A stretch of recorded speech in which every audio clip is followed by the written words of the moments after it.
Wow, thank you for that, Sir Bailey. That was a great tribute. I'm really honored. Someone says hip hop. Hip hop. Hip hop.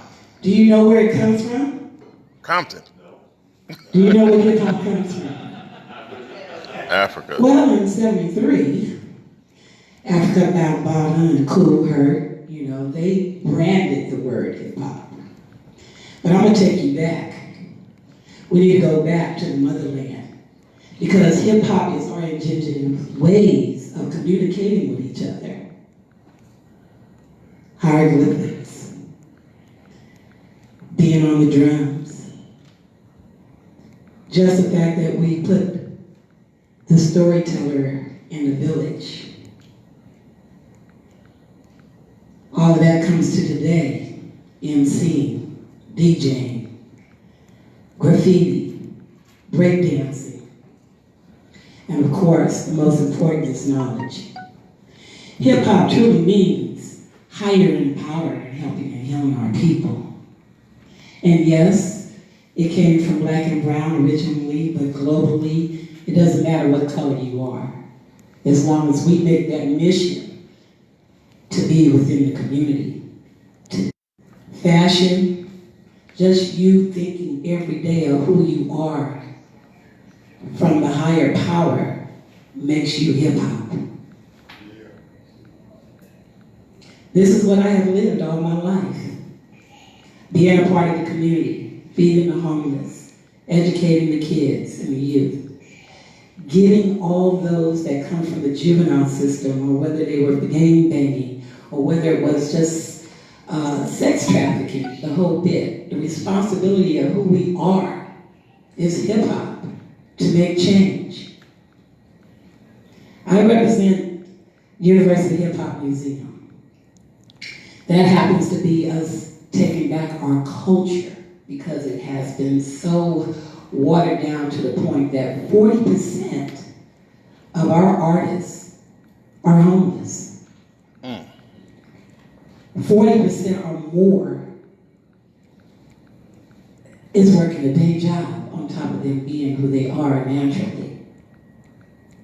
40% or more have been just denied of their human rights of contracts that have manipulated them where they end up broke from all their creative art of who they are in this industry. And how well it has been manipulated in a negative way that people, when they hear the word hip hop, they already have an image of me thinking that we're just rap and gangsters and pimps and hoes and all of these things that they have put out against us, that we happen to be of a positive thinking and respectful nature to heal our community. So I ask for all the females, because of the power of women and our love that we have within us, to come back into the community, to give love and nurture, to reach one, teach one, to become that African proverb that it does take a village to raise one child. On the other side of me is Hip Hop for Justice, where we stand up for the injustice that has been upon us as a race of people. This is what hip hop is all about. With that, higher in power, helping and healing our people, remember that.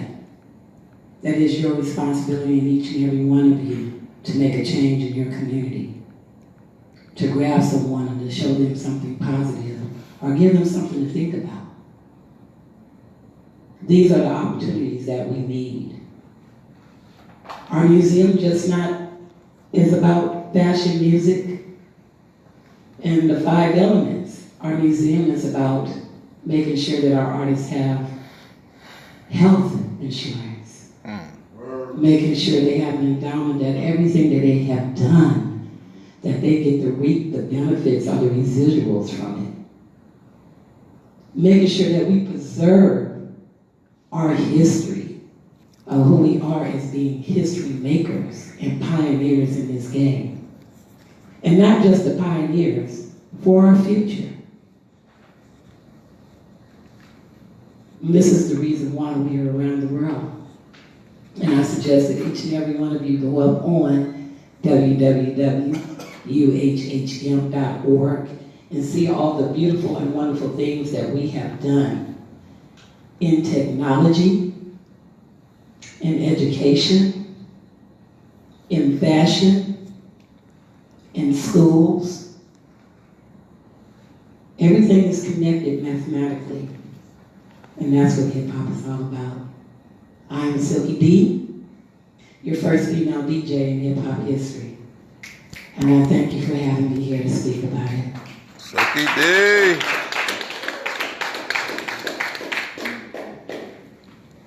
Thank you. Say hip hop. Hip hop. Say hip hop. Hip hop. Don't stop. Don't stop. The body rock. Body rock. Yeah, see, Camille Jones is doing this thing right now, the history of the hip hop dance. There's so much in it, right? From our break dance, how that came from the capoeira, that windmill. It easily kick you in the cheek, but it kept the slave masters from knowing that we were actually still keeping sharp up on our game. The drum, when we couldn't send those messages. Here we are, sharing it with the whole world, and bigger and better through the MPC. Like my man would say, tapping on the MPC. You know, it has created communities. You know about Jay-Z, you know about like the top echelons. But people are making businesses from this culture That's right. that stem from, well, you know what? I'm gonna let TJ Lofton talk to y'all about that. Because that's what he did with my students at HSRA-LA. That's what he does. I saw him at Shades of Africa in Long Beach, and that's what the Living Well Tour does, right? These aren't just shameless plugs. We are promoting our people. See, TJ Lofton, he goes from coast to coast, promoting the people and the work. Y'all, give it up for a hip-hop entrepreneur, leader, a lover of life, a lifelong legend, my man, TJ Lofton, y'all.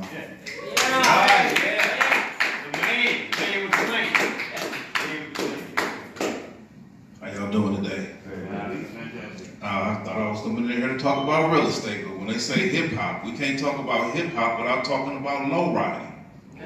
Classic cars, the cars that made those videos go down. You know, when they was built, like Sir Bailey said, that was a powerful statement. He completely changed my conversation by what he just said. I appreciate it. So many businesses spawn from rap videos, what people don't realize, and I'm one of the beneficiaries of that. Meaning, when they started putting lowriders in when they started doing rap videos, NWA, for example, they went global. They took lowriders right along with it. And by me having a trade, building lowriders for a living in my mother's backyard, I was able to go with them. Meaning, I would get phone calls from Japan, Germany, Australia, saying this guy want a car just like that one. The one he put in this video for us.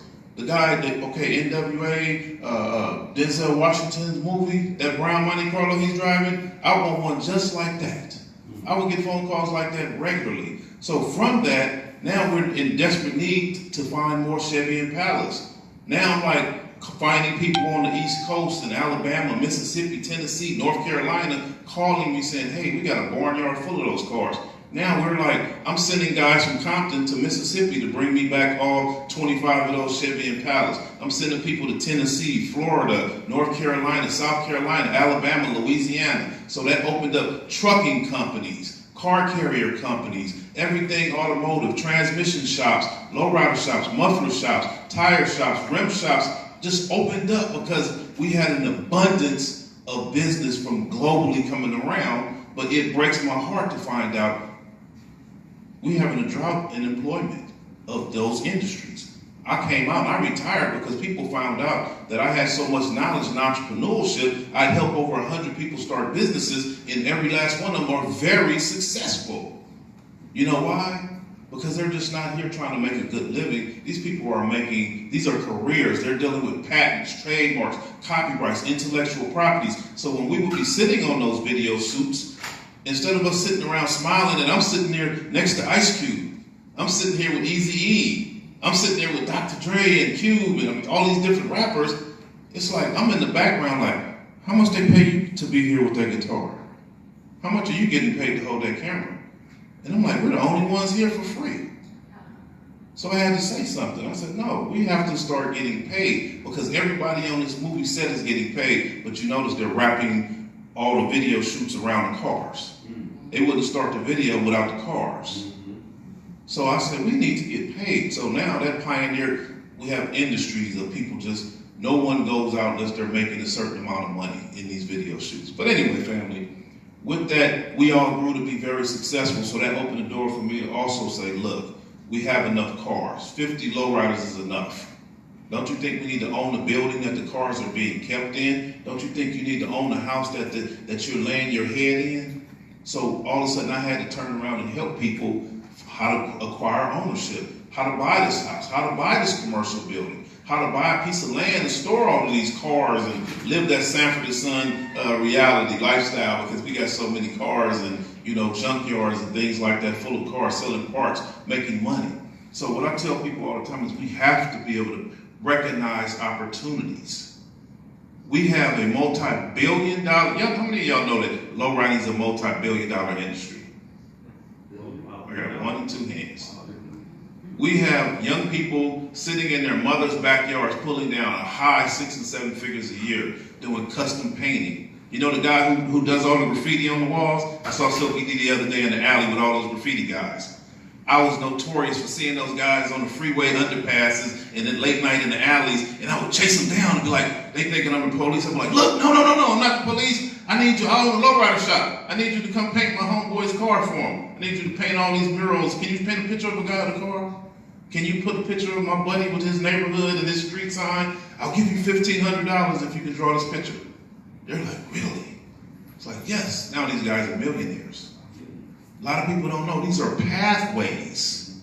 All of these things that are happening in our community are pathways to greater things. Murals, that's a huge industry. Guys who had automotive body shops in high school, you notice they pulled those out of schools, by the way, right? An auto body class, I was told they pulled that out before I got to Centennial High School. I didn't find that out until 20 years later when I went back to give back. I thought to myself, if I'd have had an auto body class in high school, I'd have paint named after me right now. Y'all hear what I just said? I'd have paint named after, I'd have my own line of paint because of my accomplishments in the lowriding industry. They'd be like, oh, that's a brand of TJ right there. I made $8 billion last year because 75% of lowriders bought their custom paint from TJ's company. So pathways, family, we got to look at the trades. So what I do now, currently, I started speaking all around the country. Can you come say that in New York? Can you come say that in Tennessee? Can you come say that in Georgia? But what I realized, family, is real estate is we're having a problem with real estate. How many of y'all, the young brother even said, get that brother a hand at 25 years old talking about gentrification. At 25 years old, this brother's talking about gentrification. Most people, when I travel and speak about gentrification, they ask me, what is that? That's a problem, family. Meaning, real estate is skyrocketing all over the country, and most people don't have a clue of why. As I travel, I did 18 states in the last 12 months, and as I travel around the country, I see so many people who are not educated in real estate that they don't even recognize what's happening. People are like, my landlord evicted me and put me out, and I'm like, why? I said, I don't know, I didn't own the building. I said, well, why didn't you buy it? I do the research. He's paying $1,000 a month to rent a $35,000 building. Y'all hear what I just said? Wow. Do I got to repeat myself? Yes. He's paying $1,000 a month to rent a $35,000 building. They're paying $800 a month to rent a $5,000 house in Georgia. Y'all hear what I just said? Crazy. Lack of information, family. Lack of knowledge. We're not teaching our young people real estate. So anyway, as I traveled the country, I realized, Dr. Saban told me, he said, what do they say? What is that famous saying? If you see something not being done, do it yourself, right? So I had to write a book of strategies, of thoughts, of investments. You know, they're building brand new freeways from northern Florida all the way up to New York. They're widening the highways from Atlanta all the way up to Ohio, family. Every stop on a new highway is a potential investment opportunity, and the land is priceless. I'm like, we should be buying these vacant lots and building strip malls and starting businesses. I'm in Georgia with tears in my eyes because they got 7,000 square foot commercial buildings sitting up vacant in the middle of our communities. And I called to find out what are they worth. They're worth $7,000, $15,000, $35,000. And it blows my mind because I'm thinking that building in California where I grew up at is worth over 1.5 million. Same building. The same exact building. In the hood. People getting shot outside, it's still worth $1 million. In Georgia, beautiful neighborhood, beautiful drive, vacant, all in our communities, vacant buildings. But every one of those homeowners and everyone in those neighborhoods, they all have a young person in college, graduated with a degree. So what am I saying, family? I'm not here to be disrespectful, but know this, college alone is not enough. We have to come home and start businesses. Yes. People look at me and they say, TJ, I graduated from this university. I graduated from that university. I said, I didn't graduate from any university, but I was able to go back and hire 6 of my buddies. Y'all hear what I just said? I was able to go back and hire 6 people, 6 convicted felons that will never get a job. And all of them are homeowners now. All of them are doing very well. All of them are business owners paying taxes. And you know what they're doing? They're hiring people too. And it just goes on and on and on. So when you come back, when you get a trade and you learn how to do something and you learn how to start a business, you can go home and teach others. People tell me, oh, teacher, I got a record. I can't do this. Teacher, I got this. I got a problem. I got this problem. I can't. Which America tells them, you can't. You've been locked out because of that warrant. You've been locked out because of that time you spent in prison. But entrepreneurship does not lock out anybody. The door is wide open. Say, come on in, let's make some money. It's raining money in your community. You got guys who love cars, right? You got everybody needs a roof over their head. Biggest thing I notice now, y'all repeat after me. The more expensive the house, the more expensive the house, the more expensive the labor to repair the house. the more expensive the labor to repair the house. And the more wealthier the person with the trade becomes. The more wealthier with the trade becomes. Meaning, we got people who want a ceiling fan hung, and these people are pulling down 6 or 7 figures a year. Y'all hear what I said? What if we got a contract? I teach you how to hang a ceiling fan today, and then tomorrow you say, TJ, my cousin works at USC, and I got a contract. He wants me to hang 1,700 ceiling fans throughout the whole campus. Y'all hear what I just said? What if we take a spin and put a spin on that? What if you decide, you know what? This is an old-fashioned way of hanging this ceiling fan. I'm going to come up with a new way of doing this, and I'm going to create a different kind of mount to hang the ceiling fan better. Now, all of a sudden, the ceiling fan company say, hey, we're willing to give you $1 billion for that idea. Trades, family. I'm going to leave y'all with that. Ask a business owner, do you own the building that you're in when you meet them? And on top of that, look around, family, and ask, look around. When you see vacant buildings boarded up, find out how much that building costs, how much it's worth, and when you find business owners, say, hey, you know there's a building over there for sale.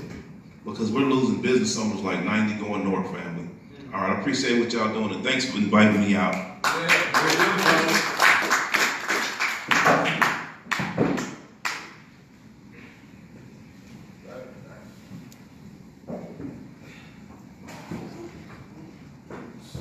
Sir Bailey had to take a quick intermission, so we're going to MC for him. Go ahead and give another round of applause. How many people here own homes? Good for you. If you didn't raise your hand, get with Mr. TJ Lofton, definitely. Okay. We're going to bring up some more entertainment. Yaya's getting set up. I want to turn it over to Mr. Anthony Bennett. He's got a few words for you. Greetings, everybody.